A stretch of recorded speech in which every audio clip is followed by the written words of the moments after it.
স্বাগত 24 ঘন্টা। আমি পূজা রয়েছে আপনাদের সঙ্গে। ভুয়ো প্যান কার্ড তৈরির চক্র ধরা পড়েছে ভবানীপুর থেকে।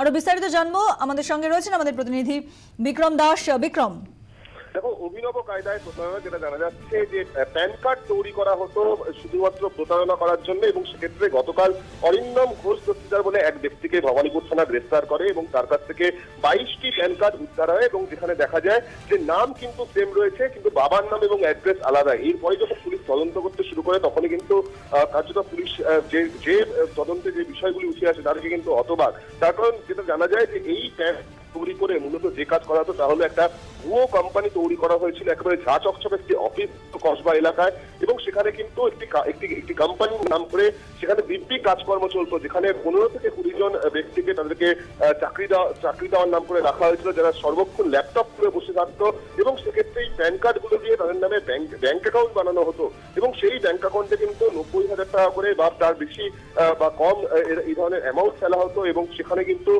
সেই কর্মীদেরকে দিয়ে যাদেরকে রাখা হয়েছিল তাদেরকে দিয়ে লোন করানো হতো এবং তাদেরকে দিয়ে বিভিন্ন জায়গায় কার লোন করিয়ে সেই টাকা প্রতারণা করা হতো, এবং সেক্ষেত্রে পুলিশ যেটা জানতে পারছে প্রায় 30 কোটি টাকা এইভাবে প্রতারণা করা হয়েছে। এবং যখন গতকাল এইভাবে একটা জায়গায় তারা একটা ব্যাংকের সঙ্গে প্রতারণা করতে যাচ্ছিল সেই সময় কিন্তু ব্যাংকারদের সন্দেহ হয় এবং তারা পুলিশের খবর দিলে পুলিশ অভিযুক্তকে গ্রেফতার করে, এবং গোটা র্যাকেটটা এই মুহূর্তে খতিয়ে দেখছে ভবানীপুর থানার পুলিশ এবং কলকাতা পুলিশের গোয়েন্দা বিভাগ।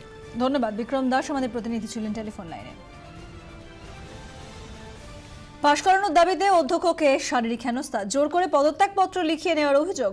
বালুরঘাট ল কলেজের ঘটনা। রেজাল্ট বেরোনোর পর দিন 7 ছুটিতে ছিলেন ভারপ্রাপ্ত অধ্যক্ষ দুর্জয় কুমার দেব। আজ কলেজে আসতে তার উপর চড়া হন কয়েকজন ছাত্র। আমাদের সঙ্গে টেলিফোন লাইনে রয়েছেন প্রতিনিধি শ্রীকান্ত ঠাকুর। শ্রীকান্ত, কি খবর? আজকে দুপুর 1:30 নাগাদ বালুরঘাট ল কলেজের অধ্যক্ষ দুর্জয় কুমার দেব যখন কলেজে ঢোকেন, সঙ্গে সঙ্গে তাকে কলেজেরই কিছু ছাত্র যারা এবার 9th সেমিস্টারে পরীক্ষা দিয়েছে সেই ছাত্ররা তাকে ঘিরে ধরে এবং তাকে জোর করিয়ে পদত্যাগপত্র লিখিয়ে নেয় বলে অভিযোগ। কারণ রেজাল্ট বেরোনোর পর তিনি 7 দিন কলেজে আসেননি তার ব্যক্তিগত কারণে। এই ল কলেজে দীর্ঘদিন ধরেই ছাত্রদের সঙ্গে শিক্ষকদের এবং এই অধ্যক্ষকে নিয়ে একাধিকবার বিতর্ক হয়েছে, একাধিকবার তৃণমূল ছাত্র পরিষদের 2 গোষ্ঠীর মধ্যে সংঘর্ষের ঘটনা ঘটেছে। আজকে যে ঘটনা ঘটেছে যে একজন অধ্যক্ষকে জোর করিয়ে পদত্যাগপত্র লিখিয়ে নেওয়া, এবং তিনি এর বিরুদ্ধে কন্ট্রোলার অফ এক্সামিনেশন গৌরবঙ্গ বিশ্ববিদ্যালয় সেখানে এবং বালুরঘাট থানায় লিখিত অভিযোগ করেছেন, এবং তিনি যেটা আমাদের জানিয়েছেন সরাসরি যে কলেজের ছাত্র সংগঠন দুটো আড়াআড়ি ভাগে ভাগ হয়ে গেছে এবং একদল তার পদত্যাগ দাবি করছিল, এবং আজকে যেহেতু অন্য দল সেখানে কলেজে উপস্থিত ছিল না তাই একরকম জোর করিয়ে তাকে এই পদত্যাগ পত্রে সই করতে বাধ্য করা হয়। পূজা, ধন্যবাদ। শ্রীকান্ত ঠাকুর আমাদের প্রতিনিধি ছিলেন টেলিফোন লাইনে। এবং পাশ করানোর দাবিতে অধ্যক্ষকে শারীরিকভাবে হেনস্থা করা হয়, জোর করে পদত্যাগপত্র লিখে নেওয়া হয়, এবং বালুরঘাট ল কলেজে এই ঘটনা ঘটেছে। রেজাল্ট বেরোনোর দিন 7 অবধি ছুটিতে ছিলেন ভারপ্রাপ্ত অধ্যক্ষ দুর্জয় কুমার দেব, এবং আজ কলেজে আসতে তার উপর চড়া হন কয়েকজন ছাত্র। অধ্যক্ষ নিগ্রহের খবর পেয়ে ঘটনাস্থলে যায় পুলিশ, এবং অধ্যক্ষ লিখিত অভিযোগ জানিয়েছেন। ছাত্র তাদের বিরুদ্ধে ওঠা অভিযোগ সব অস্বীকার করেছেন।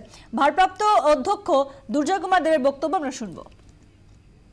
কদিন থেকেই প্রায় এরা বিভিন্নভাবে গ্রুপে ছাত্ররা এসে আমার উপর টর্চার করছে, এবং আজকে এরা একদল, আমি কলেজে আছে গিয়ে একদল ছেলে এসে রফিকুলের নেতৃত্বে কিছু ছেলে এসে তারা এখানকার লোকাল কিছু স্থানীয় নেতাদের মদতে তারা চলছে, সেখানে এতটাই চাপ দিয়ে তাদেরকে বলছে স্যার রিজাইন দিতে হবে আপনাকে, বোবার রেজাল্ট ঠিক করতে পাশ করাতে হবে আমাদের। আমার হাতে কোনো পাশ করার ব্যাপার থাকে না, এটা ইউনিভার্সিটির ব্যাপার।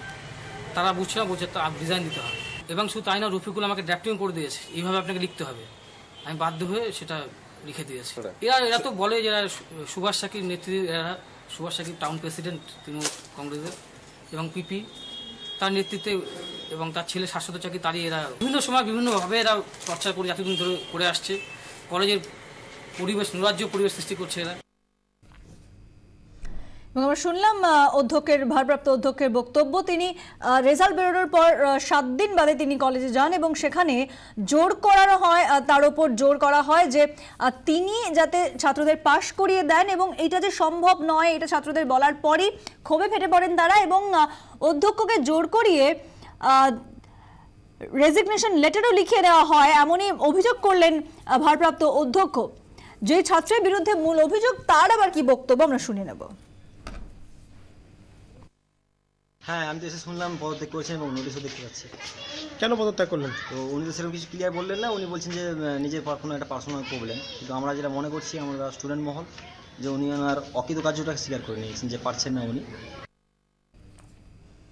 পাশ করানোর দাবিতে অধ্যক্ষকে শারীরিক হেনস্থা, জোর করে পদত্যাগপত্র লিখিয়ে নেওয়ার অভিযোগ এবং বালুরঘাট কলেজে সেই ঘটনা আপনাদের দেখালাম।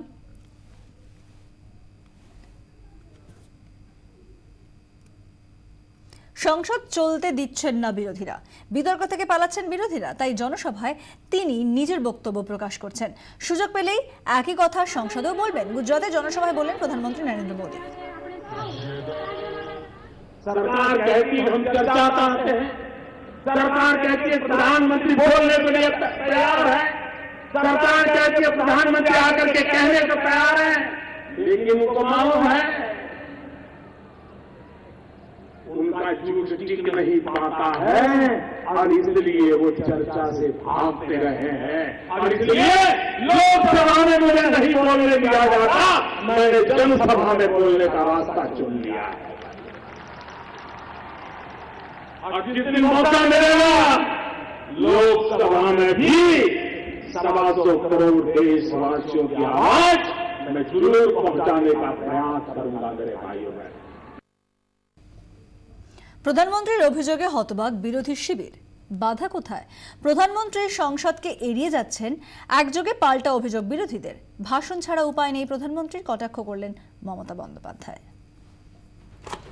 নোট বাতিলের বিরুদ্ধে প্রথম সরব হন মমতা বন্দ্যোপাধ্যায়। তারপর যতবার এ নিয়ে মোদী বলেছেন, প্রথম জবাব দিয়েছেন পশ্চিমবঙ্গের মুখ্যমন্ত্রী।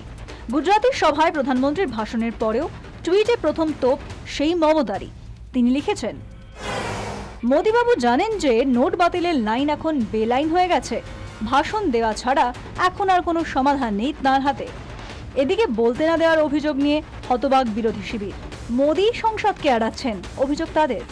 कि वो आए, सुने, हिस्सा लें। गतिरोध किस बात पे?